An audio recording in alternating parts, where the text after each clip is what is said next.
The beginning of Kingdom Hearts 3 is an unusual one. It was a little bit different compared to what we saw with Kingdom Hearts 1 and 2. Sure, we've got the Dive to Heart segment, that ticks the box, but arriving in this place as younger Sora, looking into a mirror to become older Kingdom Hearts 2 Sora, and arriving in an endless sea of water and sky was certainly a very different Station of Awakening and Dive to Heart sequence compared to what we had seen previously. Especially when you arrive at the end of the game and find out, oh wow, I know what this place is. It's a limbo between life and death. Explained by Cherothy, the final world is a location where someone's soul will arrive if they, for some reason, manage to persist death. In Sora's case, both his heart and body was destroyed by the demon tide in the Keyblade graveyard. However, his soul managed to persist on and arrived in the final world, due to him still needing to serve a greater importance. Sora's a little bit different though compared to others who had previously arrived in the final world, like the Nameless Star. While these people are completely formless and float around in a particle shaped like a star, Sora managed to retain form, allowing himself to piece himself back together. So why exactly does Sora find himself in the final world right at the beginning of the game during the Dive to Heart sequence? When Sora arrives at the final world at the end of the game, he is confused as to where he is. This is interesting, considering we literally start the game off in this location. Furthermore, it's explained by Cherothy that this isn't actually the first time Sora's been here, though it is the first time he's arrived involuntarily. Dive to Hearts have always been depicted as these dreamlike sleep states. In Kingdom Hearts 1, Sora awakens from the Dive to Heart on the beach of Destiny Island. Cherothy mentions that occasionally these dreamlike Dive to Hearts can actually cross over into the final world. And this does kind of make sense when you think of the concept of sleep as we know it. For some people, they believe that sleep is actually a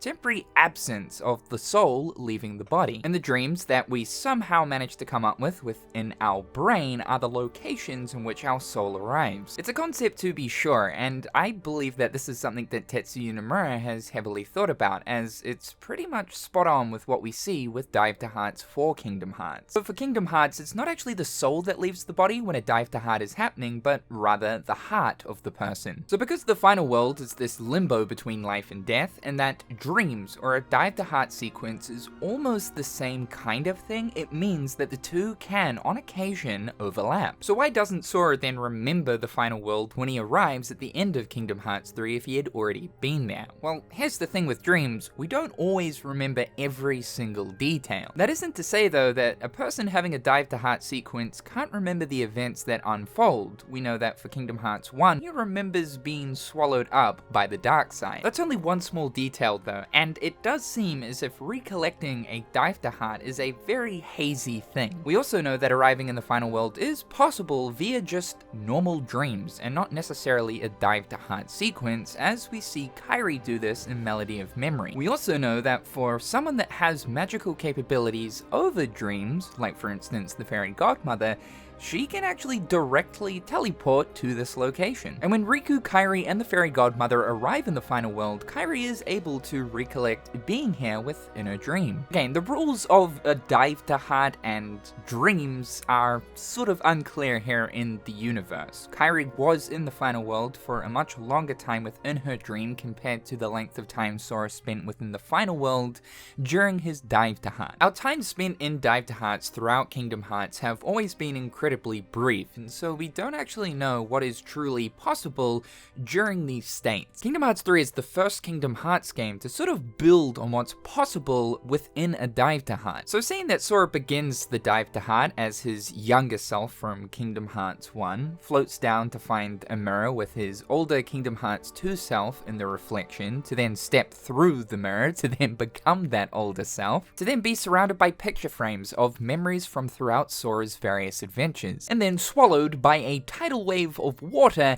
and arriving in the final world. A lot of this is actually incredibly similar to the very beginning of Kingdom Hearts 1. And I don't know how many people need to know this, but the CG opening for Kingdom Hearts 1 is actually a part of Sora's Dive to Heart. That's why all of that really strange stuff is happening. Sora seeing himself fall from the sky, or himself and Riku being swallowed by a tidal wave. The Kingdom Hearts 3 version of the Dive to Heart here seems to be recollecting all of his previous experiences, even being heavily based off that very first Dive to Heart experience he had in Kingdom Hearts 1.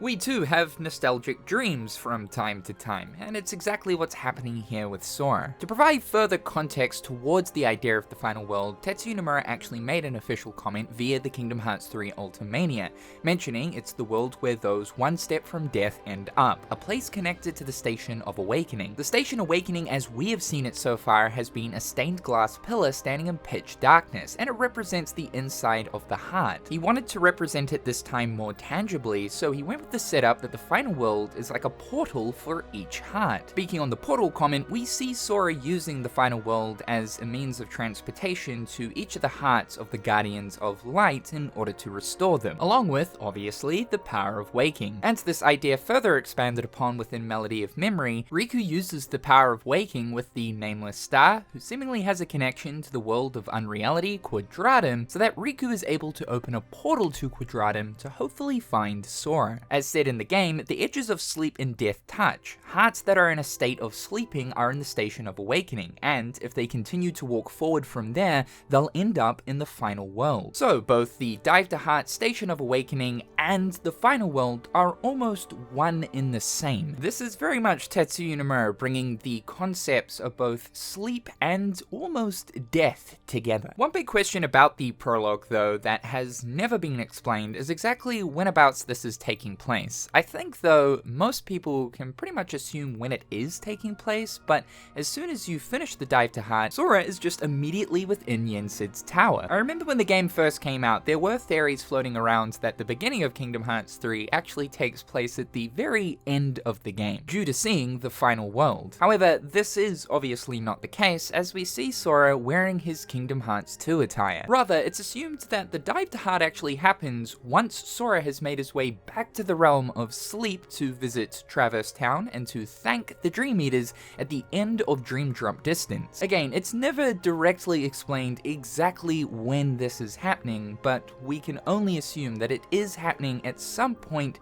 during his time in the revisit to the realm of sleep. And this ultimately does make sense, as I can only imagine that a Dive to Heart, being a very dream-like state, would have some very strong connections to a realm that is quite literally revolving around sleep itself. One other big mystery that remains for the prologue that's never been explained is the unique looking darkside Sora fights. It's unlike any other darkside we've previously encountered, with a water ripple effect going through it with a white to black color palette. Now you could say that the unique look is simply just a result of a Heartless existing within the final world, but if that were to be the case, then why don't the shadows look the exact same? The journal entry for this variant reads, "It looks different from other darksides Sora has battled with, but the cause remains a mystery." So it would seem that there is at least a canonical reason for the darkside looking this way. In Kingdom Hearts 1, the darkside is birthed through the shadow of Sora. As it's explained, the brightest lights cast the biggest shadows. In yet another callback to the summoning of the darkside from Kingdom Hearts 1 here in Kingdom Hearts 3, it's almost the same thing happening. Sora stumbling and turning around, and standing before him is a darkside. It's practically the exact same composition. So we can assume that the same thing is happening here. This darkside is birthed from Sora's shadow.